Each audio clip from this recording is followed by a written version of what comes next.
ಅಪ್ಪ ಮಗ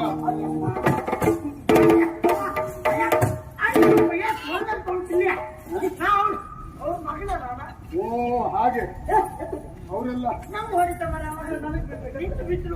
ಅದಕ್ಕೆ ಹೇಳುವುದು ಪಾಪಿ ಮಗನೇ, ಆಯುಷ್ಯ ಇಲ್ಲದೆ ಇದ್ದವನು ದೋಣಿ ಮೇಲೆ ಕುಳಿತರೆ ಆಯುಷ್ಯ ಇದ್ದವನು ಪ್ರಾಣವೂ ಹೋಗ್ತದೆ ಅಂತೆ. ವಿನಮ್ರನಾಗಿ ಕೇಳ್ತಾ ಇದ್ದೇನೆ. ವಿನಮ್ರನಾಗಿ? ಹೌದು. ನೀನ್ ಜೀವ ಬಿಡ, ನೀ ಜೀವ ಬಿಡ. ಇದೇನು ನಂಜಿನ ಮಾತು. ನಿಮ್ಮ ಅಪ್ಪ ಮಕ್ಕಳಿಗೆ ಇಬ್ಬರಿಗೂ ಊಟದಲ್ಲಿ ಹೆಚ್ಚಾಗಿದೆ, ಇಬ್ಬರಿಗೂ ಹೆಚ್ಚಾಗಿದೆ. ಊಟ ಹಾಳು ಮಾಡುವುದೇ ನೀವು ಅಪ್ಪ ಮಕ್ಕಳು. ಖಂಡಿತವಾಗಿ ತಪ್ಪು ತಿಳಿಬೇಡ. ಜೀವ ಬಿಡು ಎನ್ನುವುದರ ಅರ್ಥ ನಿನ್ನ ಜೀವ ಬಿಡು ಅಂತ ನಾನು ಹೇಳಿದ್ದಲ್ಲ. ನನ್ನ ಮಗನ ಜೀವವನ್ನು ನೀನು ಬಿಡು, ಜೀವವನ್ನು ರಕ್ಷಿಸು.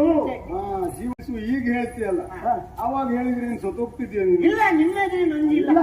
ಅದೇನು ಅಲ್ಲ, ನೀನು ಜೀವ ಬಿಡುವವನ ಅಲ್ಲ ಅಂತ ಹೇಳುದು ನಮ್ಗೆ ಗೊತ್ತುಂಟು. ಮತ್ತೆ ಅರಿತೇನೆ ನಾನು, ಅದಕ್ಕಾಗಿ ಯಾರು ನಂಜು ಮಾಡುದಿಲ್ಲ ನನ್ನ ಮುಂದೆ. ಅಯ್ಯ, ಸುಮಾರಿಗೆಲ್ಲ ಇದ್ರೆ ಸುಮಾರು ಮಾಡ್ತಿದ್ರಿ ನೀವು. ನಿಮ್ಮೆದ್ರೆ ನಾವೆಲ್ಲ ಎಂತ ನಂಜು ಮಾಡುದು ಗೊತ್ತುಂಟಲ್ಲ. ಸಾಕು, ಅದು ಅವ್ರಿಗೆ ಗೊತ್ತುಂಟು. ನೀನೇ ದೊಡ್ಡ ನಂಜನವ ಅಂತ ಅವ್ರಿಗೆ ಗೊತ್ತುಂಟು. ಹಾಗಾಗಿ ಅವರಿಗೆ ನೀವೆಲ್ಲ ಬಿಡಿಸಿ ಹೇಳಬೇಡಿ ಮಾರ್ರೆ. ಈಗ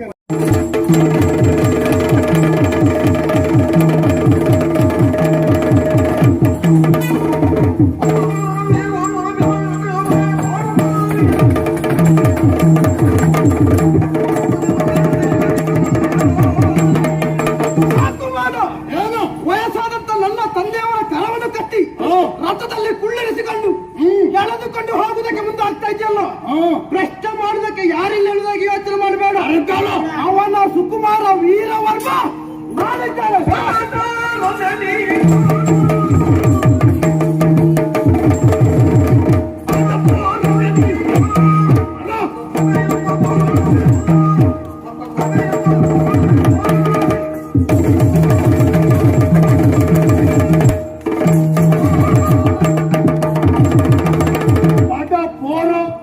ನಿನ್ನ ಅಪ್ಪನನ್ನೇ ಕಟ್ಟಿದವನು ಅವನು ಸೆರೆಯಲ್ಲಿ. ಅಲ್ಲ, ವಯಸ್ಸಾದವರಿಗೆಲ್ಲ ಹೊಡೆಯುವುದು ನೀನು.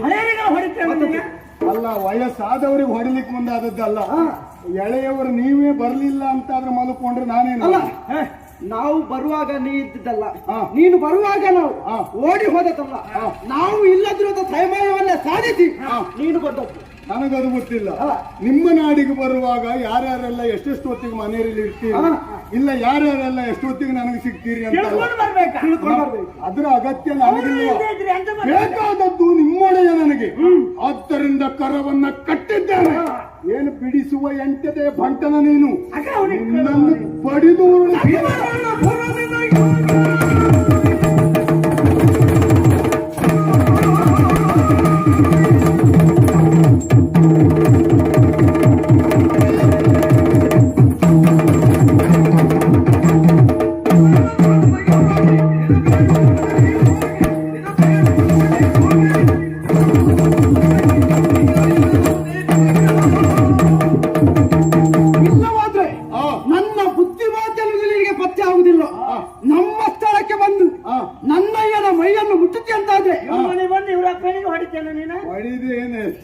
ಅಲ್ಲ, ನಿನ್ನ ಗುಂಡಿಗೆಯನ್ನು ಮೆಚ್ಚಲೇಬೇಕು. ಎರಡು ಉಂಟು, ನಮಗೊಂದು ಉಂಟು. ಹೋರಾಟ ಮಾಡಿದ್ರೆ ಒಂದು ರೀತಿ ಹುಲಿ ಜೊತೆಯಲ್ಲೇ ಹೋರಾಟ ಮಾಡಬೇಕು ಅಲ್ವನಾ? ಸುದ್ದಿ ಹೇಳ್ಬೇಡ ಮರೆ. ಉಂಟಾ? ಅದಕ್ಕಾಗಿ ಸಗಣಿಯ ಜೊತೆಗೆ ಮುದ್ದಾಡುವುದಕ್ಕಿಂತಲೂ ಗಂಧದ ಜೊತೆಗೆ ಗುದ್ದಾಡುವುದೇ ಸಂತೆ. ನಾನಾ ನೀನ ಸಗಣಿ ಯಾರು ಗಂಧ ಯಾರು ಮರೆಯ ನೀನು ಎಷ್ಟು ಹೊತ್ತಿಗೆ ಗೊತ್ತಾಯ್ತಲ್ಲ.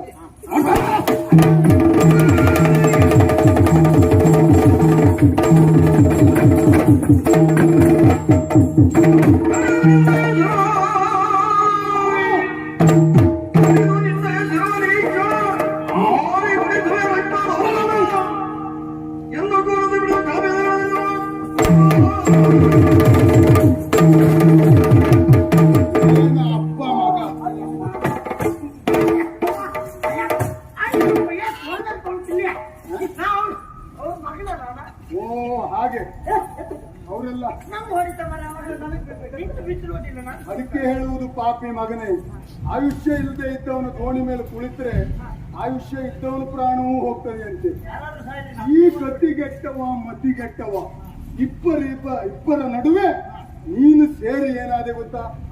ನೀನು ದೊಡ್ಡ ಹಣೆ ಬರಗೆಟ್ಟವನಾದೆ. ಎಂತ ಮಾಡೋದು ನಮ್ಮೊಟ್ಟಿಗೆ ನೀ ಮತ್ತೆ ನಿಮ್ಮಿಬ್ಬರನ್ನು ಕಟ್ಟಿ ನಮ್ಮ ಒಡೆಯನ ಪದಕಗಳಿಗೆ ಒಪ್ಪಿಸ್ತೇನೆ. ಅದಷ್ಟೇ ಅಲ್ಲ, ನಮ್ಮ ಜಾತ್ರೆಯನ್ನು ತಡೆಯುವುದಕ್ಕೆ ಮುಂದಾದವರು ನೀವು. ನಿಮ್ಮಿಬ್ಬರ ಕೊರಳನ್ನು ಕಡಿತೇನೆ. ಯಾಕೆ ಗೊತ್ತಾ? ನೀವು ಆಗ ಹಾಕೊಂಡು ಕಾಗ ಯಾಕ ಅವ್ರಿಗೆ ಬೇಕಾದ್ರೆ ಅಂತ ನಾನು ಸುದ್ದಿ ಬೇಡ. ನೀವು ಇನ್ನೂ ಮುಂದುವರಿಯುತ್ತೀರಿ ಜೀವಂತವಾಗಿದ್ರೆ ನಿಮ್ಮನ್ನು ಕಡಿದೇ ತೀರಬೇಕು. ಯಾಕೆ ಗೊತ್ತಾ?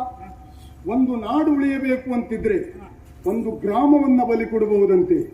ಒಂದು ಗ್ರಾಮ ಉಳಿಯಬೇಕು ಅಂತಿದ್ರೆ ಒಂದು ಮನೆಯನ್ನಾದರೂ ಬಲಿ ಕೊಡಬಹುದಂತೆ. ಈಗ ಎರಡೂ ನಾಡು ಉಳಿಬೇಕು ಅಂತಿದ್ರೆ ಇಬ್ಬರೂ ಹೋಗ್ಬೇಕು. ಇಬ್ಬರನ್ನು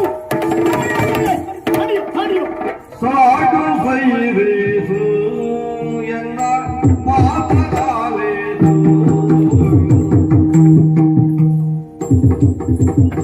ಸಾಡು ಬೈರೇಸು ಎನ್ನ ಮಾತನಾಲೇಸು ಕೋಪ ಬಿಡು ಬಿಡು ಮಗನ ಜೀವನಿ ಕೋಪ ಬಿಡು ಬಿಡು ಮಗನ ಜೀವನಿ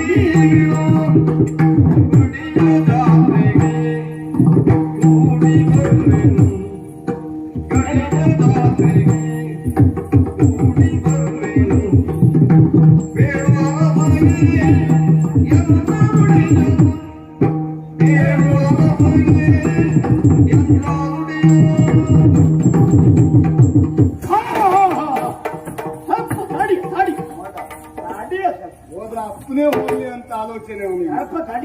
ಇವ ಅಪ್ಪನ ದೂಡಾಕಿ ಮಾವಿನ ಮಿಡಿ ಹಾಕೋನೆ. ಅಲ್ಲ, ಅಪ್ಪ ಏನು ಅಂತ ಚೆನ್ನಾಗಿ ಗೊತ್ತುಂಟು. ಹಾಗಾಗಿಯೇ ಮಗ ಹಿಂದೆ ಇದ್ದದ್ದು. ಏನಾದ್ರೂ ಬುದ್ಧಿವಂತಿಕೆ ಅಪ್ಪ ಮಾಡಿಯೇ ಮಾಡ್ತಾನೆ. ಹೆದರಬೇಡಿ, ನಾ ಹಿಂದಿದ್ದೇನೆ. ನಾನು ಮುಂದೆ ಹೋಗ್ಬೇಕೇನ? ಮತ್ತೆ ಅವನನ್ನು ನೋಡಿ ಗೊತ್ತಾಗುದಿಲ್ವೇನ? ಜೀವಮಾನದಲ್ಲಿ ಅವನ ಮುಂದೆ ಬರುವುದಿಲ್ಲ. ಮತ್ತೆ ನಡಿಯ ಸಿಟ್ಟು ಮಾಡಬೇಡ್ದು. ಏನು ಸಿಟ್ಟು ಒಳ್ಳೇದಲ್ಲ. ಯಾಕೆ? ಒಂದು ಸಿಟ್ಟು ಬಂದು ಬಾವಿಗೆ ಹಾಕಿದ್ರೆ 10 ಸಿಟ್ಟು ಬಂದ್ರು ಮೇಲೆ ಎಣ್ಣಿಕೆ ಆಗುವುದಿಲ್ಲ. ಸಿಟ್ಟು ಮಾಡಬೇಡಪ್ಪ.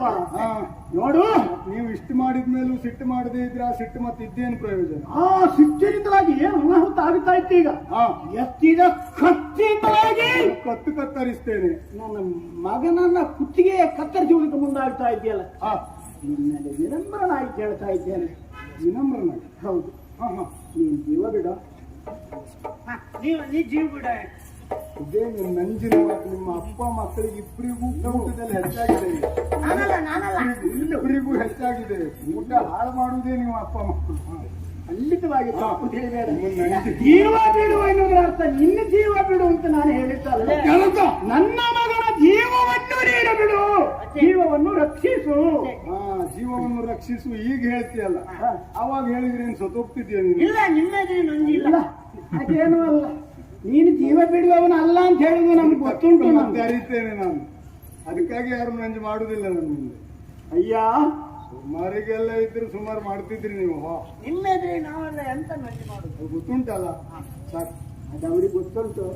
ನೀನೇ ದೊಡ್ಡ ನೆಂಜಿನವ ಅಂತ ಅವ್ರಿಗೆ ಗೊತ್ತುಂಟು. ಹಾಗಾಗಿ ಅವ್ರಿಗೆ ನೀವೆಲ್ಲ ಬಿಡಿಸಿ ಹೇಳಬೇಡಿ ಮಾರ್ರೆ. ಈಗ ನಂಜುಂಡ ಅಂತ ಕರೆಯುವುದು ಯಾರಿಗೆ? ನಂಜುಂಡ ಅಂತ ಕರೆಯುವುದು ಯಾರಿಗೆ? ಅವನು ಶಿವನಿಗೆ. ಅದೇ ನಾನು ನಿಮ್ಮ ಪಾಲಿಗೆ. ಈಗ ಲಯಕಾರಕನಾಗ್ತದೆ ಮಾತಾಡ. ಇಷ್ಟಕ್ಕೆಲ್ಲ ಕಾರಣವಾದದ್ದೇನು? ಧೂಮಾವತಿಯ ಜಾತ್ರೆ ನಾವು ಮಾಡ್ತೇವೆ, ಎಲ್ಲ ಇಬ್ಬರು ಒಟ್ಟು ಸೇರಿ ಮಾಡೋಣ. ನಿನ್ನ ಅಪ್ಪನ ಮನೆ ಆಸ್ತಿ ಅದು ಒಬ್ಬನೇ ಮಾಡ್ಲಿಕ್ಕೆ. ನಿಜವಾಗಿಯೂ ಹೌದು. ದೇವರು ಹಂಚಿ ಕೊಟ್ಟದ್ದು ಯಾರಿಗೆ? ಎಂತವನಿಗೆ ಅಂತ ಉಂಟು. ಮತ್ತೆ ನಾನೊಬ್ಬನೇ ಅಂತ ಹೇಳಿ ತಪ್ಪಲ್ವ? ಈಗ ಮನವರಿಕೆ ಆಯ್ತು. ಈಗ ಮನವರಿಕೆ ಆಯ್ತು. ಕೆಟ್ಟ ಮೇಲ್ ಬುದ್ಧಿ. ಹೌದಪ್ಪ, ಸಾರ್ವಜನಿಕ ಸತ್ಯ ಅಲ್ವಾ ಅದು? ಅದಕ್ಕೆ ಹೇಳಿದ್ದು. ಅದಕ್ಕೆ 4 ಬೀಳದೆ ಬುದ್ಧಿ ಬೇಡ. ಇನ್ನೇ ಬೇಡ, ಇಷ್ಟೊತ್ತರೆಗೆ ಸಾಕು, ಬುದ್ಧಿ ತಿದ್ದಿ ಆಯ್ತು. ಹಾಗಾಗಿ ಜಾತ್ರೆಯನ್ನ ಶಿವಗಿರಿಯವರು ರುದ್ರಗಿರಿಯವರು ಸೇರಿ ಮಾಡೋಣ. ನನ್ನ ಸಹ ಮತ ಉಂಟು, ನಿನ್ನ ಆದ್ರೆ ಹೇಳ್ಬೋದು. ಅದಕ್ಕೆ ಹೇಳಿದ್ದು ನಾನು. ನಾನು ಆಚೆಗೆ ಹೋದೆ ಅಂತ ಹೇಳಿ ಈಚೆಯವ್ರು ನನ್ನನ್ನು ಮರೀಲಿಲ್ಲ. ಹಾ, ಹಾ. ಯಾವತ್ತೂ ನೆನಪಲ್ಲಿ ಇಟ್ಕೊಳ್ತಾರೆ. ಹಾ, ಹಾ, ಹಾ. ಅಂತದ್ದನ್ನು ಇಟ್ಟೇ ಹೋಗಿದ್ದೇವೆ ನಾವು. ಆಗ್ಲಪ್ಪ ನೆನಪಿಟ್ಕೊಳ್ಳಿ, ಉಳಿಸಿಕೊಂಡ್ರೆ ಆಯ್ತು ನೀನು. ನೆನಪಿಟ್ಕೊಳ್ಳಿ. ಆಗ್ಲಿ. ಮತ್ತೆ ನಾನು ಆಚೆಗೆ ಹೋದ್ಮೇಲೆ ಏನಾದ್ರೂ ಹೇಳಿದ್ರೆ ಹಾ. ನಮಗೆ ಹೇಳಲಿಕ್ಕೆ ಜನ ಇದ್ದಾರೋ? ಬನ್ನಿಲ್ಲ.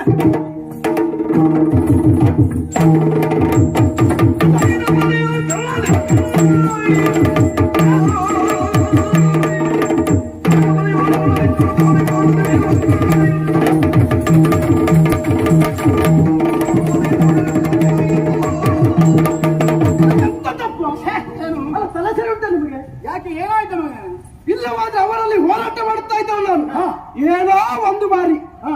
ಕೈಯಿಂದ ಕತ್ತಿ ಬಿತ್ತಿ ಕೆಳ. ಜಾರಿ ಬಿತ್ತು. ಅಷ್ಟೇ.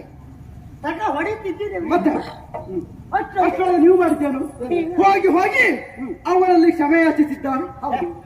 ದೇವಸ್ಥಾನದ ಕಾರ್ಯ ಇಬ್ರು ಒಟ್ಟಾಗಿ ಮಾಡೋಣ. ಒಟ್ಟಾಗಿ ಮಾಡುದು ಜಾತ್ರೆ. ಅಲ್ಲ, ನಿಮ್ಗೆ ಬುದ್ಧಿ ಉಂಟಾ? ಬುದ್ಧಿ ಉಂಟಾ? ನಾವೇ ಮಾಡಬೇಕಿರೋದು ಉದ್ದೇಶದಿಂದ ಇದು ತನಕ ನಾವು ಮಾತನಾಡುತ್ತಾ ಬಂದವರು. ಹೋಗಿ ಹೋಗಿ ಮರ್ಯಾದೆ ಸತ್ತವ.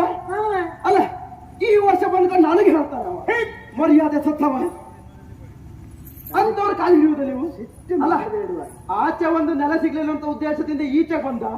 ಈಚೆಗೂ ನೆಲ ಕಾಣಿಸದಕ್ಕೆ ನಾನು ಬಿಡುವುದಿಲ್ಲ, ಆಚೆಗೆ ಕಳಿಸ್ತೇನೆ. ಇಷ್ಟು ನೀನು ಮಾಡ್ತೀಯ ಅಂತ ವಿಶ್ವಾಸ ಉಂಟು. ಆದ್ರೆ ಕಾಲವನ್ನು ನಾವು ಕಾಯಬೇಕೇ ವಿನಃ ನಮ್ಮನ್ನು ಯಾವತ್ತು ಕಾಲ ಕಾಯುವುದಿಲ್ವಲ್ಲ. ನೋಡು, ನಿನಗಿನ್ನೊಂದು ಮಾತಾಡ್ತೇನೆ. ಬರೀ ಹುಡುಗಾಟಿಗೆ ಮಾತಾಡಿದ್ರೆ ಆಗುವುದಿಲ್ಲ. ಹುಡುಗ ಬುದ್ಧಿಯೋ ಎಡುಗಿ ಬಿದ್ದಿಯೋ ಅಂತ ಹೇಳುವ ಮಾತು. ತಣ್ಣೀರನ್ನಾದ್ರೂ ತಣಿಸಿ ಕುಡಿಯಬೇಕು. ಅದಕ್ಕೆ ಹೇಳುದಲ್ವಾ, ಒಂದು ಕ್ಷೇತ್ರದಲ್ಲಿ ಹಳೆ ಬೇರು ಹೊಸ ಚಿಗುರು ಕೂಡಿಗಳು ಮರ ಸೊಬಗು. ಹೌದಾ? ಹಾಗಾಗಿ ನಾನು ಎಷ್ಟು ವರ್ಷ ಆಯ್ತು ಮತ್ತೆ ನೋಡಿದ್ರೆ ಗೊತ್ತಾಗುದಿಲ್ಲ ಅಲ್ವೇನೋ? ಹಾಗಾದ್ರೆ ಬರೀ ವರ್ಷ ಆದದ್ದೇನೋ? ಇಲ್ಲ, ವರ್ಷದಲ್ಲಿ ಎಷ್ಟು ಅನುಭವವಾಗಿದೆ ಅನ್ನೋದು ಮುಖ್ಯವಾದ ವಿಷಯ ಅಲ್ವಾ? ಅನುಭವದ ಆಗರ ಯಾರಂತ ಕೇಳಿದ್ರೆ ನಮ್ಮಪ್ಪಯ್ಯ. ಇದಕ್ಕೆ ಕಾರಣ ಬೇರೆ ಏನೂ ಅಲ್ಲ. ಅವನನ್ನು ನೋಡಿದೀಯ? ನೋಡ್ತಾ ಇದ್ದೀನಿ. ಅವ ಸಾಮಾನ್ಯ ಪರಾಕ್ರಮಿ ಅಲ್ಲ. ಅಂದ್ರೆ ಸರಿ ಇಲ್ವ ಜನ? ಹಾಗಲ್ಲ, ಪರಾಕ್ರಮ ಅವನಲ್ಲಿ ಎಷ್ಟು ಉಂಟು ಅಂತ ನಾನು ಹೇಳಿದ್ದನು. ಫಲ ಉಂಟು. ಫಲ ಉಂಟು. ನಾವಿಬ್ಬರು ಸೋತಿದ್ದೇವೆ. ಎತ್ತಿದ ಕೈಯನ್ನ ಆ ಕತ್ತಿ ನಿನ್ನ ಕುತ್ತಿಗೆಗೆ ಬಂದದ್ದಿದ್ದೆ ನೀನು ಇಷ್ಟೊತ್ತಿನವರೆಗೆ ಕಾಣ್ಲಿಕ್ಕೆ ಸಿಕ್ತಿದ್ದೆ. ಬೀಳಕ್ಕಿತ್ತೆ. ಅಪ್ಪ, ನಾ ಸತ್ತು ಹೋಗ್ತಿದ್ದೆ. ನಾ ಕಾಣ್ತಿದ್ನಲ್ಲ. ನೀನು ಸತ್ತು ಹೋಗಿದ್ದಿದ್ರೆ ನಾನು ಮಗ ಅಂತ ಯಾರನ್ನ ಕರೆಯುವುದು? ನಾನಿಲ್ಲೇ ಇಲ್ಲ. ನೀನು ಅದನ್ನು ಕಾಯ್ತಾ ಇದ್ದೀಯಾ? ಇಲ್ಲ, ಅವನು ಸಾವುದಿಲ್ಲ. ಅದಕ್ಕೆ ಆಲೋಚನೆ ಮಾಡಿ ನಾನು ಈ ರೀತಿಯಾಗಿ ಕೇಳಿದ್ದೆ. ಮತ್ತೆ ನಮ್ಮ ತಂತ್ರ ಅವನಿಗೆ ಗೊತ್ತಾಗುವುದಿಲ್ಲ. ಕಪಟ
ನಂಗೊಂದು ಸ್ವಲ್ಪ ಬೇಕು. ಅಲ್ಲ, ನೀವಂತ ಸಿಕ್ತಿದ್ರೆ ಎಂತ ಸಿಕ್ತಿದ್ರೆ ನಿನಗೆ ಅಭಿನಯ ಅಲ್ಲ ಅರ್ಥವಾಗುವುದಿದ್ರೆ ನಾನು ಕೆಲಸಕ್ಕೆ ಬಂದಿದ್ದೇನೆ. ನನ್ನ ಮಗ ಕಟ್ಟಿದ ಹಾಗೆ ಕಟ್ಟಿಕೊಂಡು ಬರ್ತಿರ್ಲಿಲ್ಲ. ಅದಕ್ಕೆ ನೀನು ಅಲ್ಲಿಯೇ ಇರುವುದು. ಇದಕ್ಕೆ ಮಗನೇ, ಇದೆಲ್ಲ ಏನು ಏನು ಕಪಟ ವಿದ್ಯೆ ಅಂದ್ರೆ ನಾಟಕ ನಾಟಕ ವೈದ್ಯ ಅಲ್ಲ. ಮತ್ತೆ ಅವನನ್ನ ನೋಡೋದು ಬಿಡು, ಅವನ ಹೆಸರನ್ನು ಕೇಳಿದಾಗ ನನ್ನ ರೋಮ ಕೂಪಗಳಲ್ಲಿ ಸಿಕ್ಕಿ ಪೆಚ್ಚರಿಸುತ್ತದೆ, ಸಿಟುವಂತ ಉಂಟು. ಆದರೂ ಯುದ್ಧ ಈಗಲ್ಲ, ಮತ್ತೆ ಮುಂದುಂಟು ಯುದ್ಧ. ಇನ್ನೂ ಉಂಟಾ? ಇನ್ನೂ ಉಂಟು. ಯಾವಾಗ ಹೇಳಿದರಲ್ಲ ಕೂಡಿ ಜಾತ್ರೆಯನ್ನು ನಡೆಸೋಣ ಎನ್ನುವುದಾಗಿ ಹೇಳಿ ನಡೆಸಿದ್ದೇವೆ. ಜಾತ್ರೆಯ ದಿವಸ ನಾವು ಏನು ಎಷ್ಟು ಎನ್ನುವುದನ್ನ ತೋರಿಸೋಣ. ಒಟ್ಟಿಗೆ ಸ್ವಲ್ಪ ಸಮಾಧಾನ ಆಗಿರ್ಬೇಕು.